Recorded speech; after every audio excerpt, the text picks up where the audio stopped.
फटाक 30 सेकंड में खबर। डाउनलोड कीजिए तक ऐप। डिस्क्रिप्शन में दिए गए लिंक पर अभी क्लिक करें। नमस्ते, मैं अविचल दुबे। न्यूज़ तक को आप नए रंग रूप में देख रहे हैं, लेकिन रौनक वही है, एक्सप्लेन करने का तरीका वही है जिसे आप लगातार पसंद करते आ रहे हैं।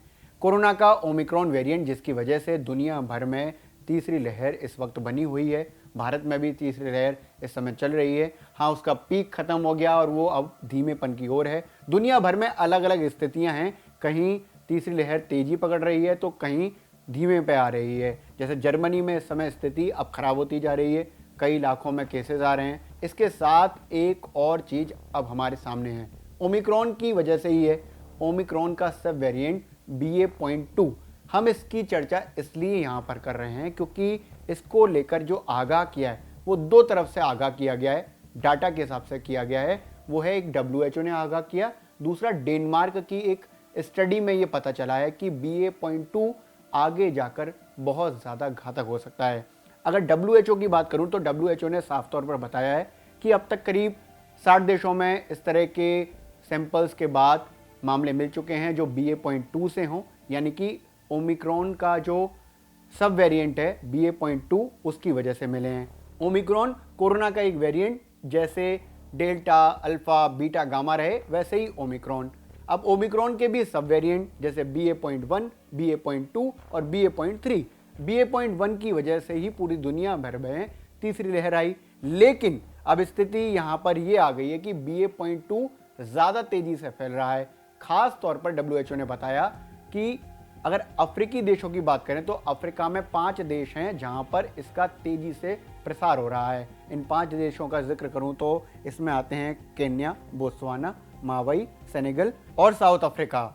यहां पर जो BA.2 है वो तेजी से फैल रहा है। एक बात यहां पर दो जगह से क्लियर हुई है, एक WHO की तरफ से और एक डेनमार्क में जो स्टडी हुई है उसकी तरफ से। वो ये कि BA.2 BA.1 की अपेक्षा ज्यादा इन्फेक्शियस है, ज्यादा संक्रामक है। इसको आप ऐसे समझिए कि डेल्टा की अपेक्षा ये बात कही गई और लगातार स्टडीज सामने आई, और जो सही भी है कि डेल्टा की अपेक्षा ओमिक्रॉन ज्यादा इन्फेक्शियस है, ज्यादा संक्रामक है, ज्यादा लोगों को अपनी चपेट में ले सकता है तेजी से। अब बात यहां पर यह है कि BA.1 की अपेक्षा BA.2 जो है, यानी कि जो सब वेरिएंट है ओमिक्रॉन का, वो ज्यादा इन्फेक्शियस है।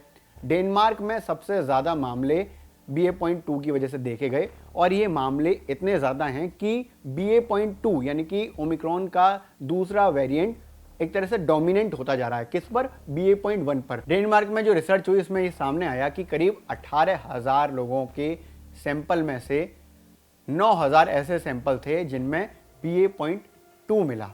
ये क्लैरिटी देता है कि BA.2 जो है वहां पर डोमिनेंट हो चुका है। डेनमार्क में सबसे ज़्यादा मामले हैं, और भी जगह मामले हैं, जैसा कि WHO ने क्लियर किया है कि 5 देश अफ्रीका के वहाँ पर तेज़ी से फैल रहा है। लेकिन हाँ, डेनमार्क वो देश जहाँ पर ये स्टडी हुई जिससे क्लैरिटी आई है कि BA.2 वहाँ पर डोमिनेंट हो गया है, यानी कि ज़्यादा बढ़ने वाला जो वायरस है वो BA.2 है, सब वेरिएंट है ओमिक्रॉन का, लेकिन उसकी वजह से लोग ज़्यादा संक्रमित हो रहे हैं।